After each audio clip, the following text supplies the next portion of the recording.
Hi, I'm Dr. Kim Scheuer from DOKS Lifestyle Medicine, and I'm going to talk to you today about two recent confusing media propaganda information stuff that's gone out there.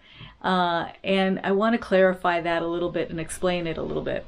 So I'm going to use notes because this is important, and I want to make sure I talk about everything. But the first one is from the American Heart Institute suggesting not using plant-based milk for infants and toddlers.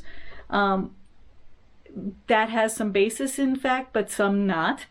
But worse, they suggest that at 1 year old, you change your child's drinking from breast milk to 3 glasses of whole cow's milk a day.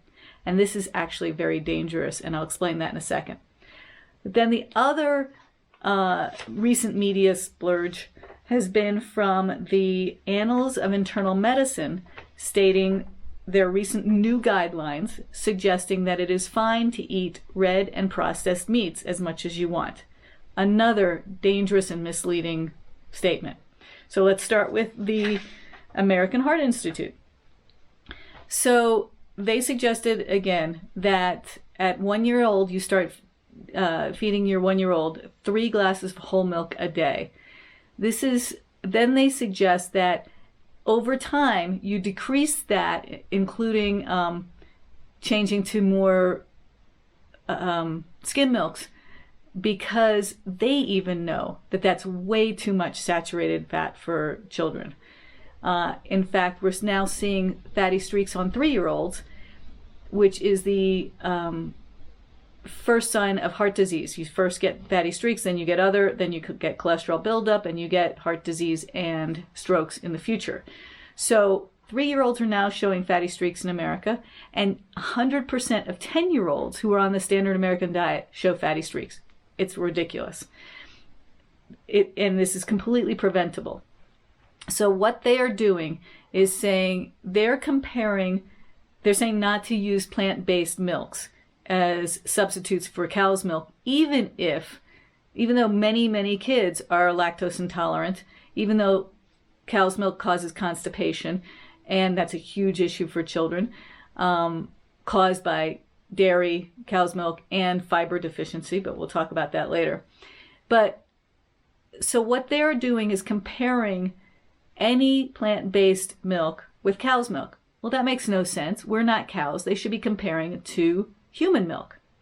We shouldn't. So if you compare plant-based milks to human milks, actually soy milk does fine in terms of protein, fat, etc. It compares very well to human milk. Other ones don't, so I wouldn't suggest that at a very young age, but soy milk is fine.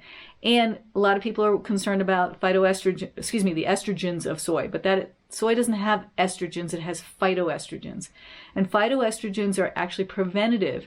And if you look at research in Japan and other countries that use a lot of soy, if you use soy as a young child, you actually have a decrease of breast cancer and other problems later in life. So soy milk is perfectly fine to use.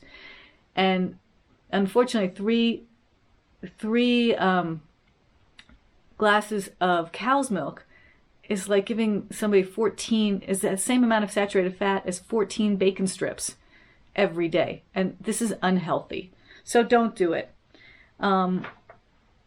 So our suggestion is from DOKS Lifestyle Medicine: breastfeed till about 2 years old if you can. That's wonderful. It's the better way to go. Taste set between 2 and 6 years of age. So we suggest no sugary drinks before 6 years of age, none, and exposure to healthy plant-based foods, which will help with the fiber issues with constipation, etc. But no cow's milk. Cow's milk is fantastic for growing a baby calf into a full adult in a very short period of time, a 300-pound adult. This is not appropriate for human babies. It triggers too much IGF-1. It has too much saturated fat. Not a good thing. But why would the American Heart Institute suggest this? I mean, it makes no sense when it goes against all of the other studies and groups like the American Academy of Pediatrics, American Academy of Family Medicine, etc. And look at the money. The American Heart Institute is funded by the Dairy Association. So please do not feed your kids cow's milk, and especially not 3 glasses of whole cow's milk every day when they're 1 year old. Now the next one is from the Annals of Internal Medicine, suggesting that we should eat as much processed and red meats as we want. And they brought out these studies, that suggest when they read it all, these new guidelines. Well, when you look at the studies, every single study that they actually looked at, it doesn't show that eating red meat or processed meats are healthy. In fact, it shows the opposite. In fact, these studies that they put out there show a 13% decreased premature death of all cause if you eat red meat and processed meats like bacon, etc. A 14% decrease. So if you avoid eating red meat and processed meat, you have a 13% decreased premature death. If you avoid red meat and processed meat, you have a 14% decreased risk of dying from heart disease, 11% decreased risk of dying from cancer, and a 24% decreased risk of type 2 diabetes. And in fact, the World Health Organization categorizes red meats as a class 2 carcinogen and processed meats a class 1A carcinogen, which is in the same category as cigarettes, as plutonium, as arsenic, as other carcinogens. So do not use red meats or processed red meats. There are tons of studies, thousands and thousands of studies that say that you shouldn't do that. And in fact, the Harvard School of Public Health states that Americans decreasing their red meat and processed meat will prevent 200,000 deaths in the United States annually. So don't do it. And the Annals of Internal Medicine didn't even deal with the sustainability issues, the environmental issues, etc. So what they are saying is basically this. Nobody wants to decrease their red meats or processed meats. And they're saying that decreasing it just a little bit doesn't protect you enough against disease to make it worth your while. But what they're saying basically is this. If you smoke 20 cigarettes a day versus 24 cigarettes a day, the increased number doesn't increase your lung cancer risk that much. So smoke as much as you want. Don't worry about it. I mean, that's what they're saying, and that's not accurate and that's not correct. Smoking is bad for you, red meat's bad for you, processed meat's bad for you. So again, why would the Annals of Internal Medicine be putting out these guidelines that make no sense, that go against what they found in their research? And there's 2 reasons that I can think of. One is the impact factor. We are in a society of clickbait. And let me tell you, lots of people clickbaited when they saw this information because they're saying, what? This goes against all other things we've been hearing lately about eating red meat and processed meat. So people looked at this, and this helps their numbers.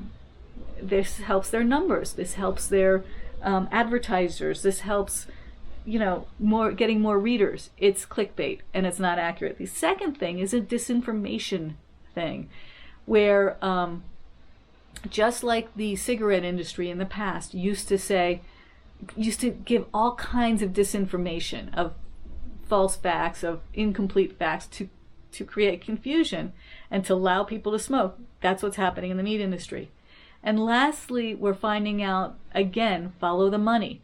We're finding out that several of the authors of this and several of the people on the committee are banked by the meat industry. It's hard to figure that out, but if you really dig deep, some of them are.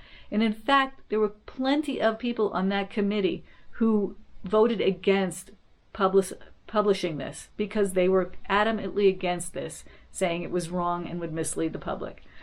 So it's so unfortunate that the media and certain institutions are putting out confusing and false information that will allow people to do unhealthy things.